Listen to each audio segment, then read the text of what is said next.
In this video, we are going to discuss CPR for a child or an adult. That's anybody over the age of 1.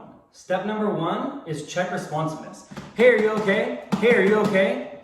If this patient has no response, we want to tell somebody, hey you, call 911 and get an AED.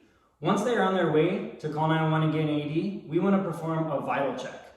It's 3 things. Look at the chest for a rise. Listen for a breath in the mouth, putting your ear next to their mouth. And feel, using the index and middle finger at the carotid artery. I want to do all 3 of these things at the same time for about 5 to 10 seconds.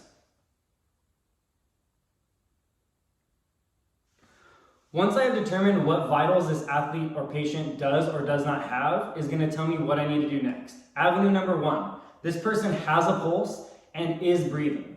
Obviously they are unresponsive, so I'm going to wait for 911 to arrive for further medical attention. Avenue number 2, this person has no pulse and no breathing, meaning I'm going to do full CPR, compressions and breaths.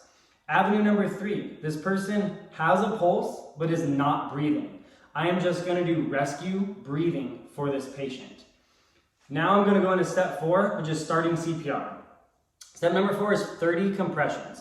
I want to draw 2 imaginary lines, one across the nipple line, one down the center of the body. I'm going to find that spot where they intersect, put the palm of my hand there, other hand on top, interlock the fingers, straighten out the elbows, shoulders directly over top, and I'm going to perform 30 compressions at a 2-inch depth at a rate of 100 to 120 compressions per minute, or approximately 2 per second. Ready, set, go. 1, 2, 3, 4, 5, 6, 7, 8, 9, 10, 11, 12, 13, 14, 15, 16, 17, 18, 19, 20, 21, 22, 23, 24, 25, 26, 27, 28, 29, 30. Now I'm going to move on to step number 5, which is giving this patient 2 rescue breaths.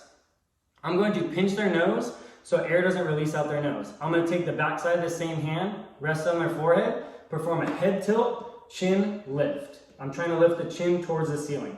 I'm going to put my mouth over their mouth, creating a good seal, and I'm going to give them 2 breaths, looking to make sure they come in by seeing that chest fully rise. Once you see a chest rise, that is considered a good breath.